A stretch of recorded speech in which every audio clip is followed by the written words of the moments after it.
Hello everyone, welcome back to the channel.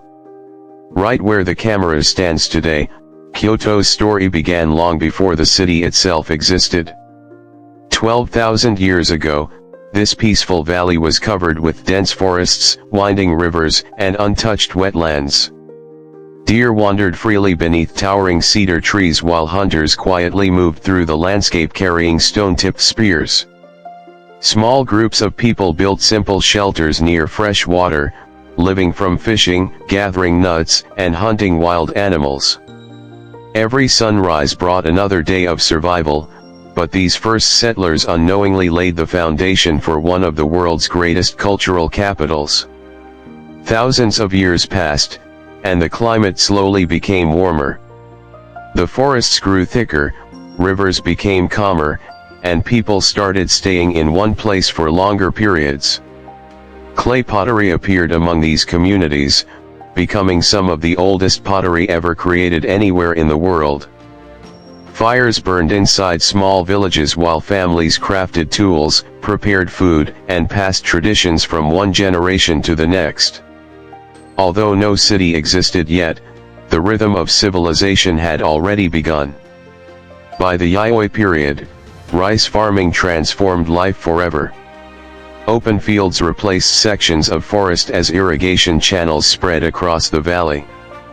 Wooden houses stood beside carefully cultivated rice paddies that reflected the sky like giant mirrors. Farming brought stability, larger populations, and stronger communities. Villages traded with one another, and local leaders gradually gained influence. Centuries later, powerful clans competed for control across Japan. Metal tools, weapons, and armor became common.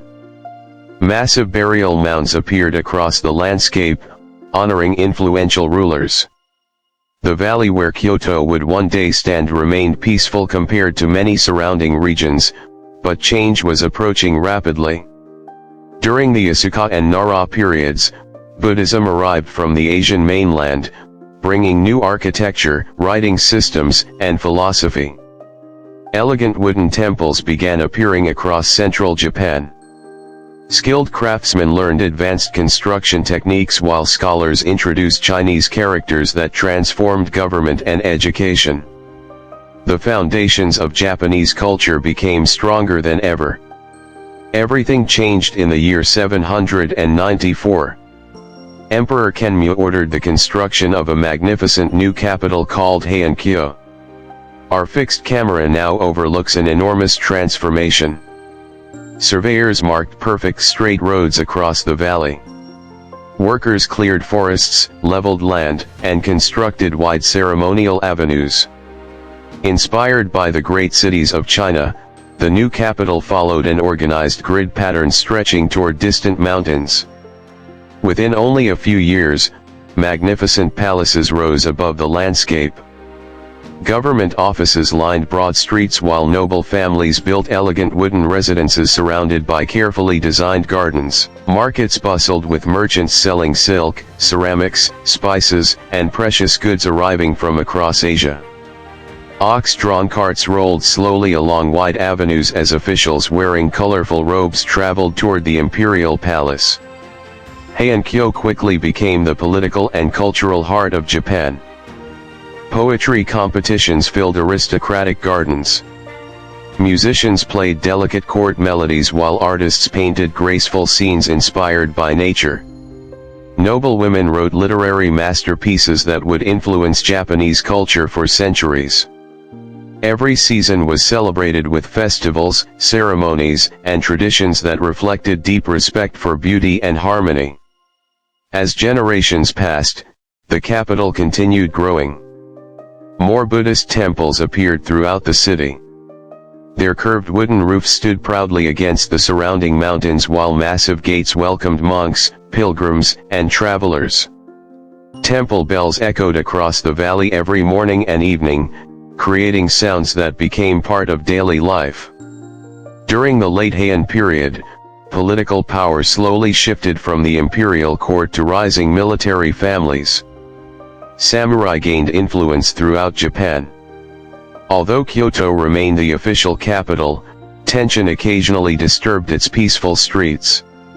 Noble elegance now existed beside growing military strength.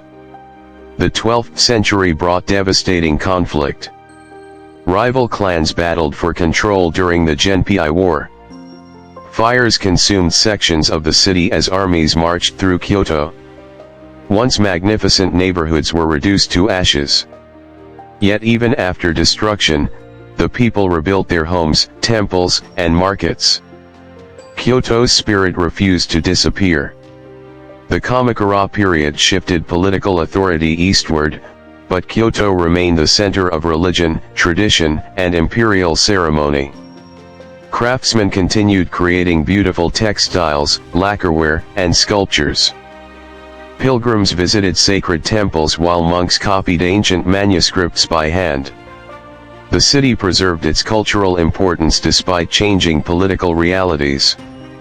The 14th century introduced another era of rebuilding. Ashikaga shoguns established new centers of power within Kyoto.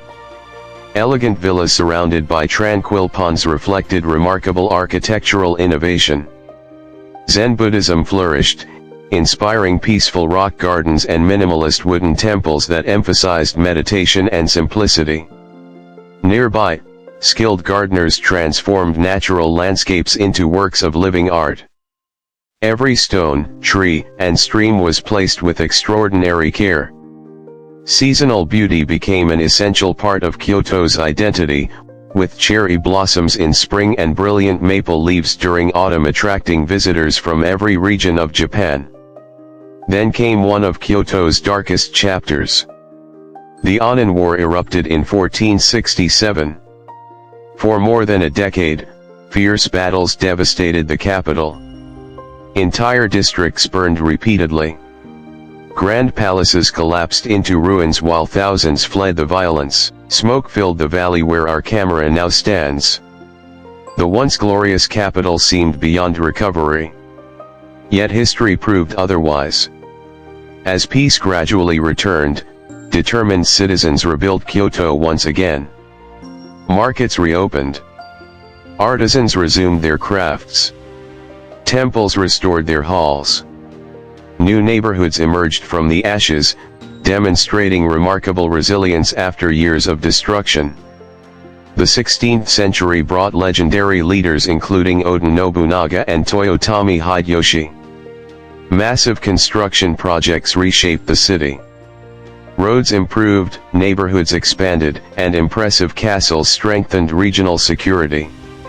Trade flourished as merchants introduced goods from distant lands through expanding international connections.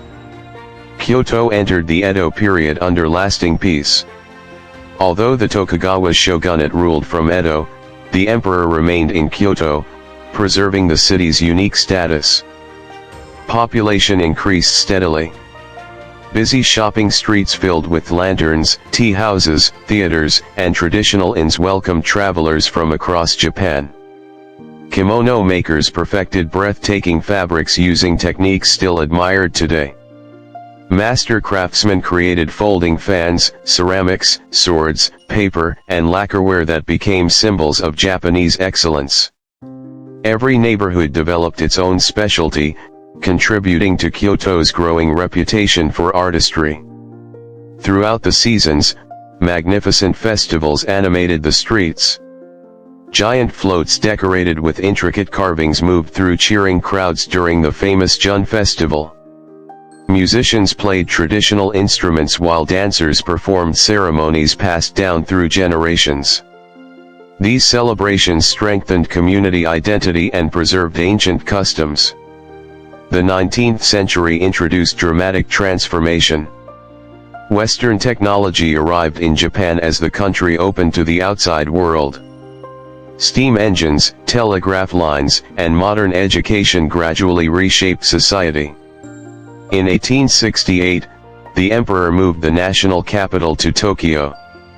For the first time in over 1,000 years, Kyoto was no longer Japan's political center. Many feared Kyoto would decline forever.